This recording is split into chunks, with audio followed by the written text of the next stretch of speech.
Assalamualaikum warahmatullahi wabarakatuh. Senang sekali pagi hari ini saya Zaki Yusuf hadir untuk Anda 1 jam ke depan dalam program Kenal Lebih Dekat, dan kali ini saya langsung dari kantor pemenangan Hero, calon wali kota dan juga wakil wali kota Medan nomor urut 3. Benar ya Ustadz ya? Benar, benar. Baik.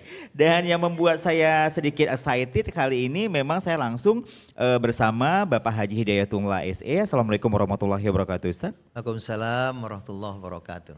Dan kita juga didengarkan secara langsung di www.moveonlineradio.com dan yang nanti menyaksikan kita langsung dari channel YouTube Move Radio Official. Sebelum saya berbicara lebih jauh dengan calon wali kota Medan dari nomor urut 3 kali ini, saya akan bacakan dulu kalau beliau adalah Haji Hidayatullah SE yang lahir pada 24 Oktober 1961 dan seorang politisi berpengalaman yang mencalonkan diri sebagai wali kota Medan pada pilkada tahun ini 2024. Saya sedikit membahas karir politiknya Ustadz Hidayatullah dulu. Kalau beliau ini juga pernah menjadi anggota DPRD Kabupaten Deli Serdang selama 3 periode Ustadz, benar? Ya, benar, benar. Dilanjutkan juga ini pernah menjadi anggota DPRD Provinsi Sumatera Utara untuk 2004, 2009, 2009 sampai dengan 2014. Dilanjutkan juga sebagai anggota DPR RI periode 2019 sampai dengan 2024 tentunya dari fraksi Partai Keadilan Sejahtera atau PKS. Ya, benar. Visinya adalah mewujudkan kota Medan yang berdaya, berjaya, inklusif, dan berkelanjutan. Misinya adalah yang diusung mencakup peningkatan kualitas pendidikan, pengembangan ekonomi lokal, perbaikan layanan kesehatan, dan penataan infrastruktur kota. 0813-5235-10-nya 3 kali adalah rental phone atau juga WhatsApp yang saya buka untuk Anda yang bisa secara langsung untuk berinteraksi, bertanya langsung kepada Bapak Haji Hidayatullah SE selaku calon wali kota Medan nomor urut 3 tentunya. Jadi banyak sekali yang bisa Anda tanyakan, Anda warga Medan mendengarkan kita tentunya dari www.moveonlineradio.com. Dan kita coba untuk langsung berbicara masalah visi misinya nih Ustadz ya. Jadi langkah konkret yang akan diambil untuk mewujudkan visi kota Medan yang berdaya, berjaya, inklusif, dan berkelanjutan. Bisa dijelaskan kan nih Ustadz seperti apa nih langkah konkret dari visinya ini sendiri? Ya, berjaya ya, paling mudah difahami dari segi ekonomi. Ya, cukuplah duitnya, kira-kira gitu ya. Orang Medan bilang cukuplah duitnya ya Ustadz ya. Medan itu PDRB-nya 303 triliun 2023. Jadi kalau rata-rata pendapatan orang Medan 120 juta per tahun dan 10 juta per bulan. Kayaknya itu sudah lebih dari cukup kalau hidup standar. Oke. Nah, cuma masalahnya kenapa kita cerita berdaya? Harusnya dengan 10 juta itu warga Medan sudah berjaya. Tapi faktanya ada kesenjangan. Oke. Di Medan ada 187 ribu orang miskin. Dengan standar pendapatan di kisaran 17 ribuan. Tentu pasti nggak cukup. Nah itulah yang menyebabkan warga Medan itu tidak akan bisa berjaya semuanya. Kita kan maunya Medan ini milik kita bersama. Yeah. Nah jadi kenapa dia tidak berjaya? Kita harus buat Medan ini berdaya. Ya ibarat orang kuat, sehat gitu ya. Dia bisa melakukan apa saja.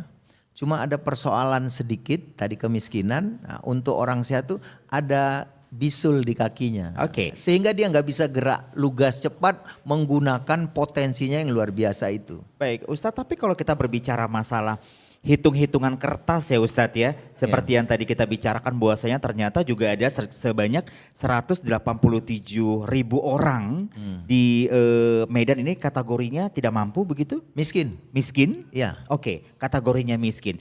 Nah kira-kira memang dengan visi ini apakah nanti ketika nanti mungkin kalau akhirnya Hero atau nomor 3 ini menang memimpin kota Medan bisa benar-benar menyentuh nggak kebutuhan masyarakat yang seperti Ustadz paparkan tadi sebenarnya secara rinci. Sebenarnya kota Medan ini cukup bisa memenuhi itu semua. Bagaimana Ustadz? Medan ini kalau dibanding kota lain dia hebat. Cuma tidak bisa melompat jauh ke depan. Karena ada beban di pundaknya kemiskinan itu. Kesenjangan sosial tadi ya. Iya, maka kalau kita sentuh titik kemiskinan ini kita angkat kepada level cukup, maka Medan ini akan bisa berlari sangat cepat melebihi kota-kota yang lain yang hebat di Indonesia. Tapi selagi beban itu masih ada, maka dia akan sulit untuk berkembang. Maka fokus utama kita itu adalah bagaimana kantong kemiskinan kita sentuh. Apa yang mereka perlukan? Ya sederhananya gini sih, orang Medan, orang kaya kan nggak perlu diurus. Betul. Mereka udah cukup semua.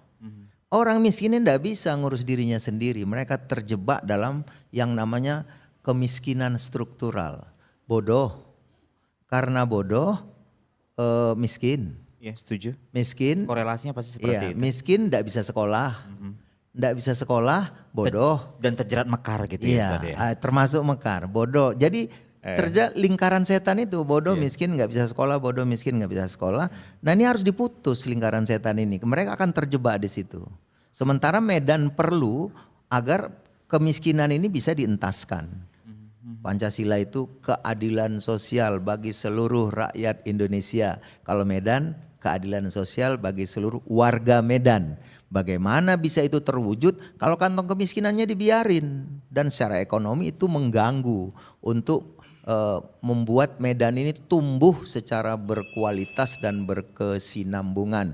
Artinya pertumbuhan ekonomi itu tidak dinikmati oleh seluruh warga Medan. Oke, Ustaz, kita tahu bahwasanya Medan menjadi kota terbesar ketiga di Indonesia. Ya. Populasinya juga semakin tinggi. Ada 21 kecamatan tentunya di Kota Medan yang klaster-klaster ini kan juga sudah diklasterkan tentunya Ustadz, Iya. berbicara di mana kantong kemiskinan itu ada. Saya mau Ustadz berbicara tentang Medan Utara Iya. yang mungkin ini menjadi kantong di mana yang Ustadz katakan tadi. Faktor kemiskinan itu masih tinggi di sana. Ada visi dan misi apa untuk mereka? Kita sentuh dengan pendidikan tadi. Satu rumah tangga itu minimal punya satu sarjana. Kalau sangkut dia di SMK SMA-nya, biasanya sangkut tuh nggak bisa bayar uang sekolah sih, nggak Betul. bisa ambil ijazah. Iya, iya. Maka kita tebus uang sekolahnya. Murid terbantu, sekolah terbantu.